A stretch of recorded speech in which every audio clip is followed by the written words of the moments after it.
할렐루야. 오늘도 하나님의 말씀을 통해서 우리 영혼 가운데 귀하고 복된 은혜가 흘러 넘치는 시간 되길 바랍니다. 오늘 말씀을 통해서 저와 여러분들은 세 가지 성경의 문구들을 보면서 우리가 하나님 앞에서 예배를 드리고 또 하나님 앞에서 그리스도인으로 신앙생활을 할 때에 어떠한 마음가짐으로 우리의 삶을 살아가고 우리의 인생을 보내야 되는가, 여기 한번 함께 은혜 받고 또 말씀을 함께 생각해 보고자 합니다. 첫 번째로 여러분들과 함께 볼 표현은요, 13절에 있는 표현입니다. 유대인의 유월절이 가까운지라 라는 표현인데, 유대인들에게 있어서 유월절이 가까워 온다라고 하는 것은 아주 바빠지고 또 중요하게 챙겨야 될, 준비해야 될 것들이 참 많은 아주 부산한 시기가 돌아왔음을 이야기해 줍니다. 이스라엘은 여러 가지 절기가 있죠. 근데 그 절기 가운데서 특별히 하나님께서 예루살렘 성전으로 모여서 하나님의 얼굴을 배우고 예배 드릴 수 있도록 분명하게 명령하신 절기가 있었습니다. 첫 번째 절기가 바로 오늘 본문에 나와 있는 유월절이죠. 유월절은 이스라엘 백성들이 노예 생활했던 그 애굽에서 해방된 그 날을 기념하는 날입니다. 그리고 두 번째 절기는 바로 맥추절입니다. 오순절이라고 하는데 특별히 이 기간은 밀을 수확한 기쁨에 대해서 하나님께 감사하는 그 마음으로 예물을 드리고 또 희생제물을 하나님께 가지고 왔던 그 날이라고 합니다. 또한 마지막 세 번째는 초막절 또는 장막절이라고도 하는데, 이스라엘 백성들이 광야에서 생활하는 동안에 장막을 짓고 또 그곳에서 아주 어렵고 힘든 나날들을 보냈던 그때를 이제 기념하는 날이기도 합니다. 또한 농사와 관련된 이 상황을 보면은 특별히 초막절과 관련된 시기에는 많은 과일들을 수확하는 시기였기 때문에 과일을 수확한 하나님의 은혜에 감사한 마음으로 또 그들의 마음을 하나님께 표현하는 절기였다고 합니다. 유월절, 맥추절, 초막절 각각 그 절기가 의미하고 기념하는 것은 다르지만 이 모든 세 가지 절기가 가지고 있는 공통점은 무엇입니까? 바로 하나님께서 이스라엘 백성들이 어느 곳에 흩어져 살고 있든지 간에 예루살렘에 모여서 하나님 앞에 예배를 드리라고 말씀한 절기라는 것입니다. 이 절기 가운데 모여드는 사람은 이스라엘 백성들로 국한이 되어 있지 않았고 이방인이라 할지라도 하나님을 믿는, 이 당시에는 유대교였죠. 유대교로 개종한 사람들, 모든 이방인들조차도 예루살렘으로 모이는 것이 그렇게 중요하게 정해져 있는 그런 시기였다는 것입니다.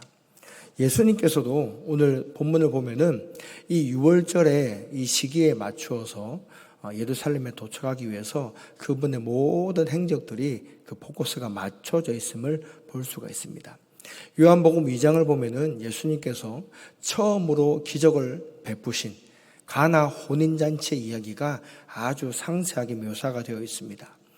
유대교에서는 결혼 예식을 치를 때에 적어도 일주일 동안을 행사를 진행하기 때문에 예수님과 그의 가족들이 이 가나 혼인잔치에 참석해서 적어도 7일 동안은 이 모든 행사에 참석하고 또 어떤 일이 벌어졌는지를 다 지켜보고 살폈다는 것을 알 수가 있습니다.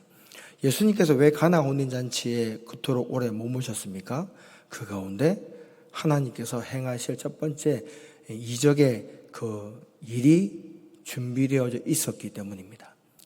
그분이 일주일 동안 그분의 삶을 그 가운데 할애하시고 난 이후에는 이제 그분의 모습이 아주 바쁘게 움직입니다.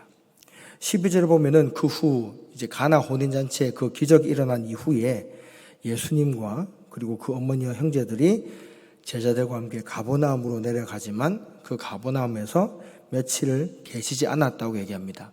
하나님께서 그 다음으로 하나님의 일을 행하실 그 일이 바로 이 유월절에 예루살렘에 준비되어 있었기 때문입니다. 유월절을 맞이해서 예루살렘으로 온 예수님, 그분의 눈에 보이는 성전의 모습은 과연 어떤 모습이었겠습니까? 우리가 성전을 조금 더 쉽게 이해하기 위해서 이 성전 건물을 어떤 구조로 이것이 지어졌는가를 살펴보면은 성전은 크게 두 가지로 양분이 됩니다. 성전 건물을 지칭하는 나우스라고 하는 헬라어의 표현이 있습니다. 이 나우스는 성전 한 가운데 위치하고 있는 아주 화려한 구조물을 이야기하는데 바로 지성소를 일컫는 단어입니다. 이곳은 아주 특별한 곳이기 때문에 1년에 단 한 차례 속죄일에만, 그것도 대제사장만 들어갈 수 있게 허락되어진 장소였습니다. 그리고 오늘 6월절에 모이는 모든 사람들은 이 나우스라고 하는 지성소에는 들어갈 수가 없었고, 그 지성소를 둘러싸고 있는 이제 히에론이라고 하는 성전 건물을 둘러싼 4개의 뜰 안에서만 행동을 할 수가 있었습니다. 이 뜰이라고 하는 곳이 아주 그 마당 같은 그런 곳인데, 이 뜰이 4개의 뜰로 구성이 되어 있었습니다. 첫 번째는 제사장의 뜰이었습니다. 이곳은 제사장들만 출입할 수 있는 장소였습니다. 당연히 예배와 관련된 도구들이 이 장소에 있었죠. 번제물의 제단, 또 놋대야, 7가지가 난 등대, 또 분향단과 또 진설병을 놓아두는 상, 이런 기구들이 이 제사장의 뜰에 위치하고 있었습니다. 또 다른 뜰은 제사장이 아닌 이스라엘 사람들에게만 허락되어진 뜰이 있었습니다. 주로 유대인 예배자들이 예루살렘에 모이는 연합 예배와 같은 시기 가운데 함께 모이는 장소였고, 예배 때 제사장에게 드릴 희생제물을 제사장에게 바치는 장소이기도 했습니다. 세 번째 뜰은 여자들의 뜰이라는 곳입니다. 연합 예배를 드리는 때에는 이 여자들도 이방인 이스라엘 사람들의 뜰로 들어갈 수 있었지만, 평소에는 대부분 이 여자들은 여자들의 뜰에서만 거할 수가 있었습니다. 마지막 4번째 뜰은 이방인들의 뜰이라고 하는 장소였습니다.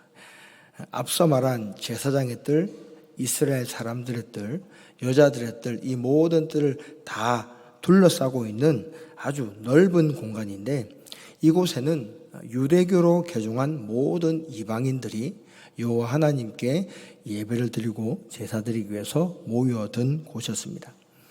그리고 이 이방인의 뜰은 앞에 있는 제사장의 뜰, 이스라엘 사람들의 뜰, 여자들의 뜰과 비교했을 때 이 하나님의 지성소에서 가장 멀리 떨어져 있는 곳이었고, 혹여나 이방 사람들 중에서 이 이방인의 뜰에 머물러 있지 않고 이스라엘 사람들의 뜰로 더 가까이, 지성소 가까이 나아가려고 하는 사람들을 이제 경계하기 위해서 경고문구를 여기에 새겨 놓기도 했다고 합니다.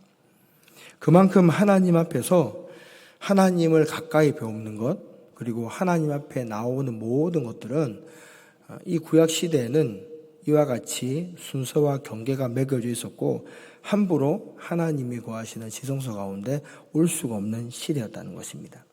이 가운데 예수님께서 찾아오셨고, 하나님께서는 당연히 이 예배를 드리러 온 모든 사람들의 물을 통하여서 하나님이 유월절을 통해서 영광 받으시고, 그분의 이름만이 사람들의 입술을 통해서 선포되고, 또 하나님의 이름만이 기억되기를 원하는 그와 같은 광경들을 그렇게 마음 가운데 기대하고 계셨을 겁니다. 예수님을 따라갔던 모든 제자들도 그들의 마음이 아주 격양되고 흥분되어 있었습니다. 왜냐하면 지금 이 예루살렘으로 들어오는 이 제자들은 이미 가나 혼인잔치에서 물이 술로 변화되는 놀라운 능력을 보았고, 물이 술로 된 그 포도주를 평가한 연회장의 그 말은 지금까지 자신이 먹어본 그 어떤 술보다도 극상품의 최고의 포도주라는 극찬을 했기 때문에 이 예수님의 제자들은 자기들이 모시고 함께하고 있는 이 예수님이 얼마나 대단한 분인지에 대해서 아주 큰 자부심을 가지고 있었기 때문입니다. 당연히 제자들도 예수님이 거하는 그 모든 행적 가운데 또 다른 이적과 또 다른 놀라운 일들이 일어날 것이라는 기대감에 사로잡혀 있었습니다. 그러는 가운데 예수님과 그의 제자들이 발견하게 된 이 예루살렘 성전의 풍경은 어떤 모습이었습니까? 두 번째로 우리가 주목할 말씀은 바로 16절에 있는 예수님의 경고의 메시지입니다. 내 아버지의 집으로 장사하는 집을 만들지 말라. 여기서 예루살렘은 당연히 하나님께 예배를 드리는 곳입니다. 앞서서 제가 설명해 드린 것처럼 뜰이 네 공간으로 구분이 되어 있지만 그 공간마다 있어야 될 사람들은 하나님 앞에 예배 드리러 온 예배자들이었습니다. 그런데 지금 예수님이 마주한 장면은 어떤 장면입니까?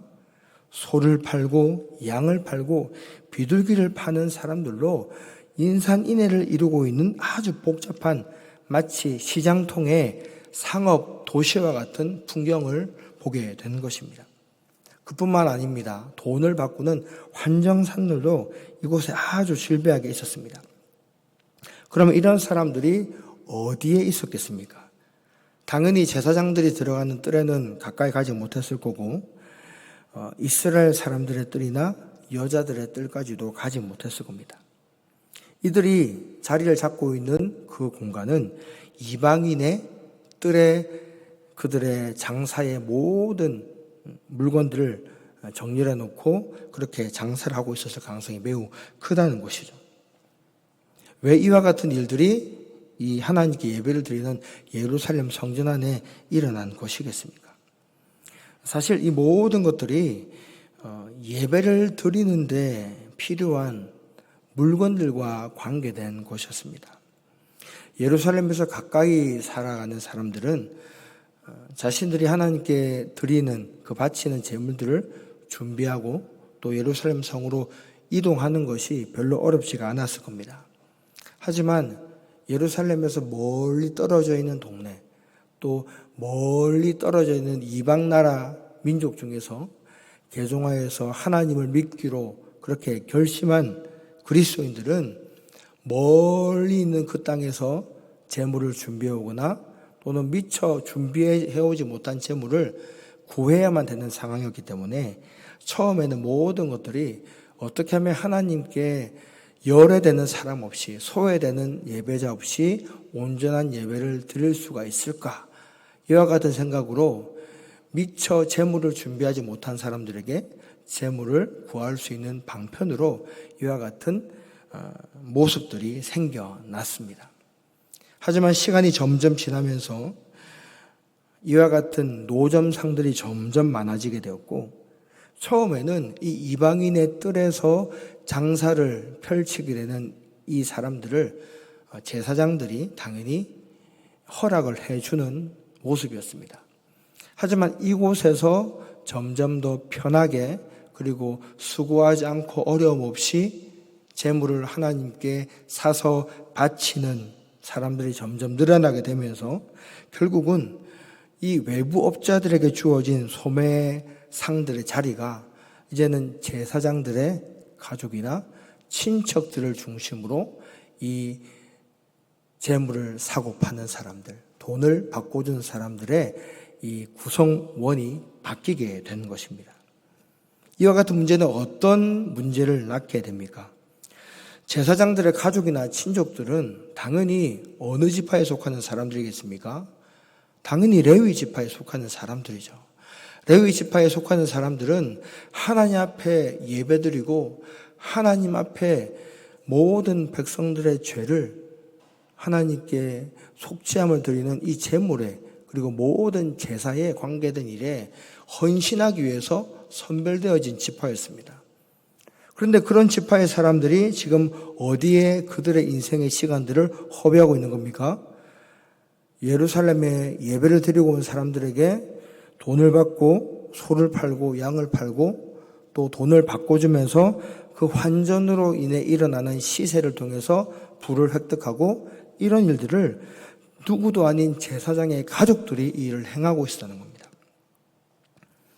그리고 이 모든 풍경들은 하나님의 거룩한 성전을 더럽히기에 충분한 요소를 가지고 있었습니다.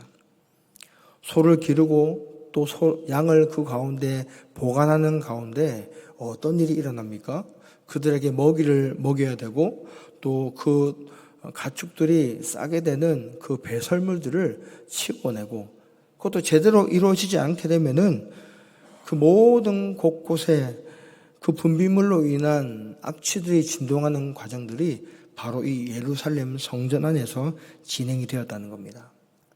그리고 이와 같은 일들이 점점 더 정당하고 합리화되게 만들어진 것은 여기에 참여하는 예배자들의 마음의 태도가 그저 편한 방법대로 고생하지 않고 힘들이지 않고 재물들을 구해서 하나님께 드리고자 하는 그 예배자들의 하나님을 향한 마음들이 타락하게 되면서 결국은 예수님께서 경고하신 것처럼 하나님의 집이 장사하는 집으로 도적들의 굴혈과 같은 장소로 그렇게 변질이 되게 된 것입니다.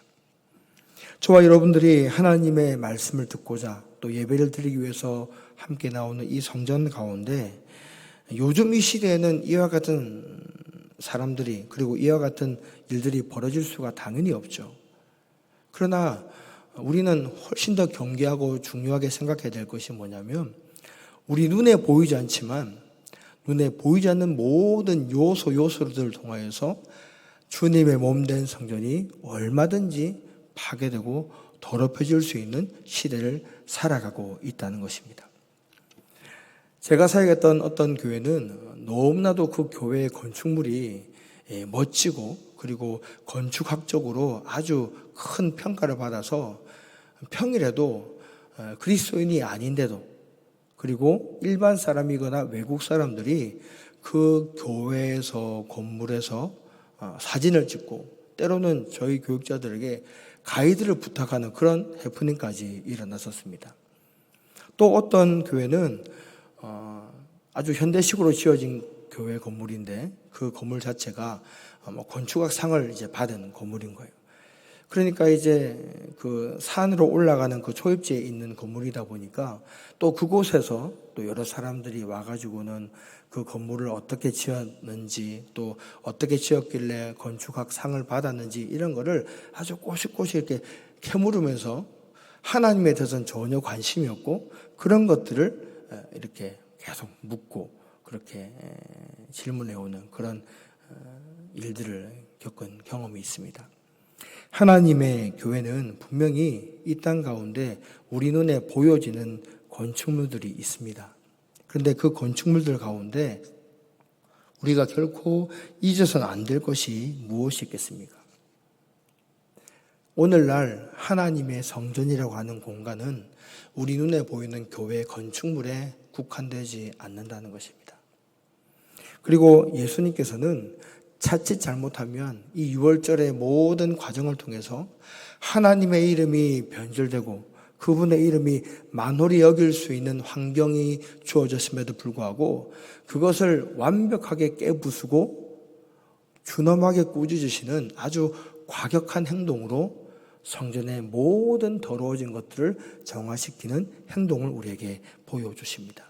상을 둘러엎으시고 모든 동물들을 내쫓으시고 그리고 환전상들을 쫓아내 보내시면서 성전을 더럽히는 모든 것들을 그곳에서 완벽하게 철수시키는 모습을 우리에게 보여주십니다. 그리고 오늘 이 모든 광경을 지켜본 제자들은 어떠한 깨달음을 얻게 됩니까? 17절을 보면 제자들이 성경 말씀에 주의 전을 사모하는 열심이 나를 삼키리라 한 것을 기억하더라.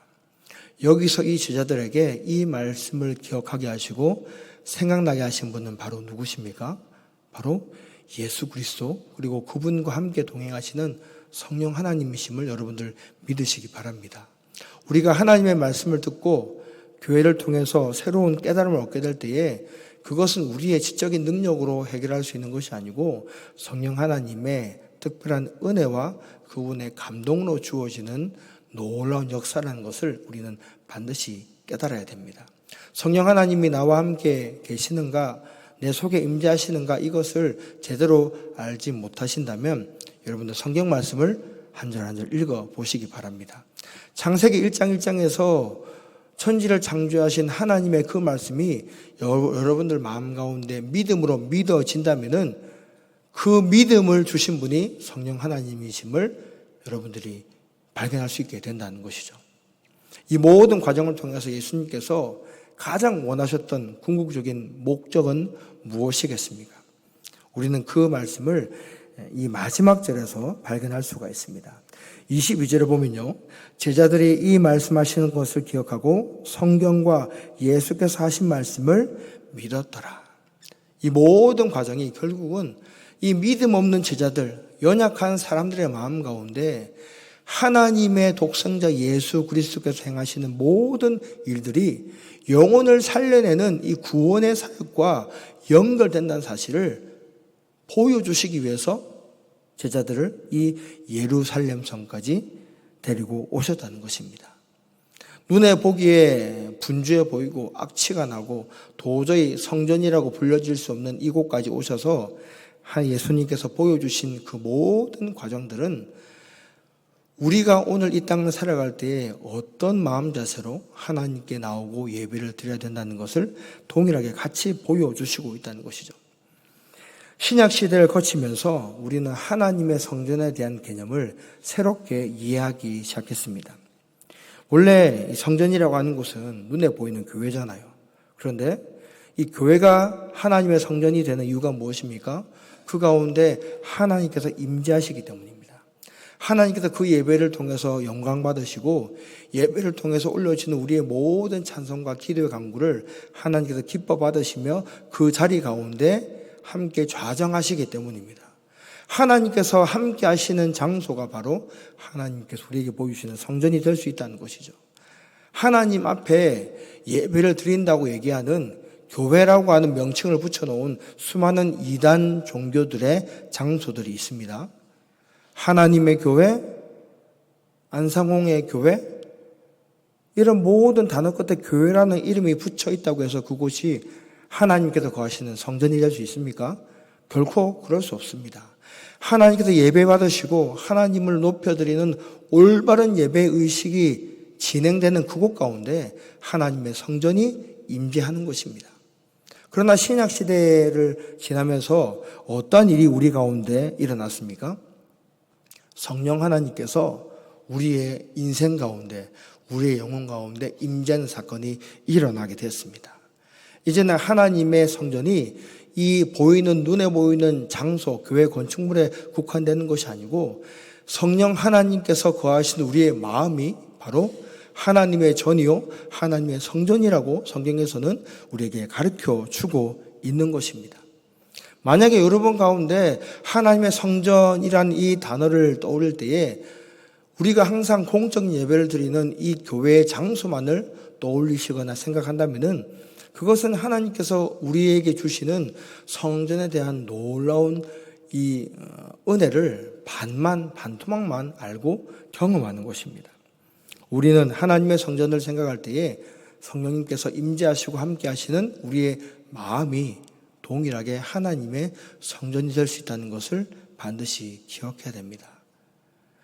구약 시대에는 눈에 보이는 예루살렘 성전이 악한 사탄의 공격과 장깨를 통해서 어지럽혀지고 혼란스럽게 더럽혀졌습니다. 그렇다면 오늘날 우리가 살아온 이 시대에 사탄은 어느 곳을 공격하겠습니까?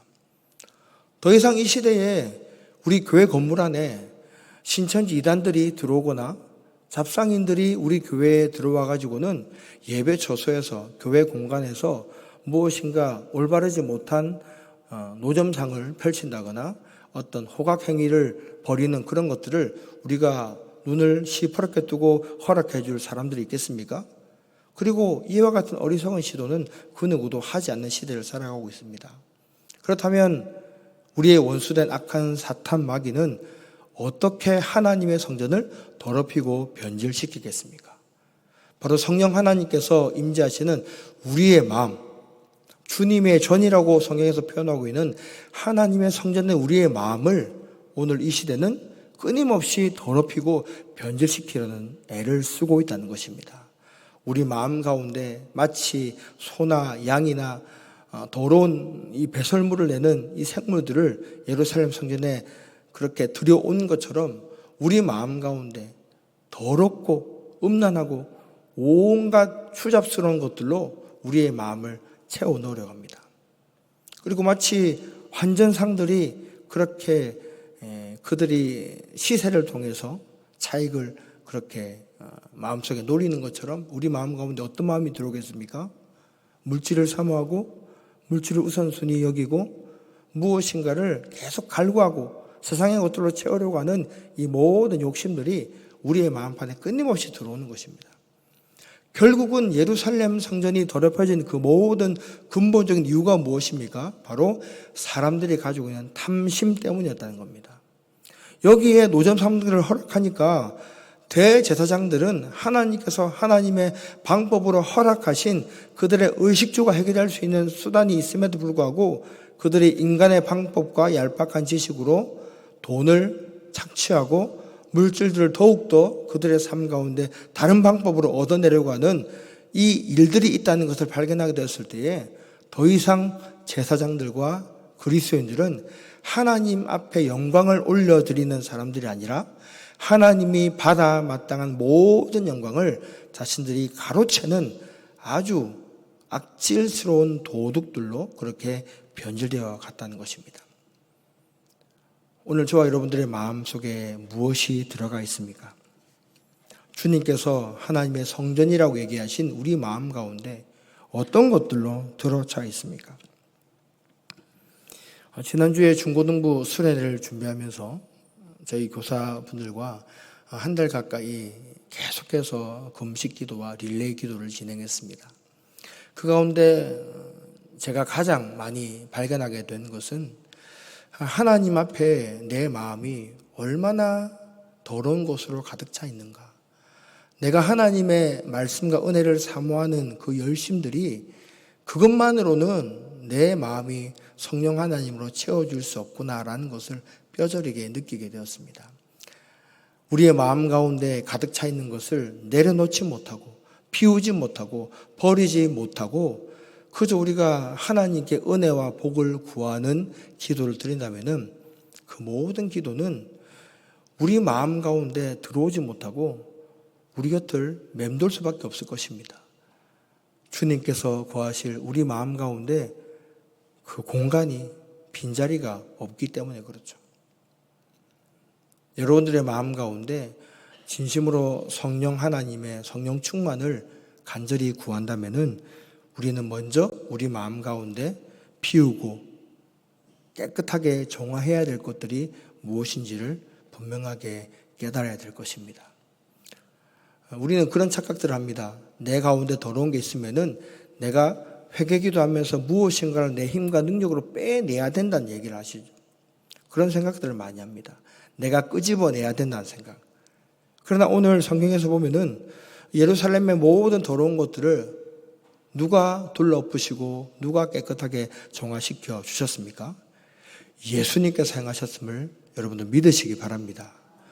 우리가 행하는 것은 내 속에 있는 더러운 것을 끄집어내는 행위가 아니고 하나님, 내 속에 이와 같은 더러운 것들이 가득 차 있습니다. 내 속에 이런 것들이 있는 줄 몰랐는데 있습니다.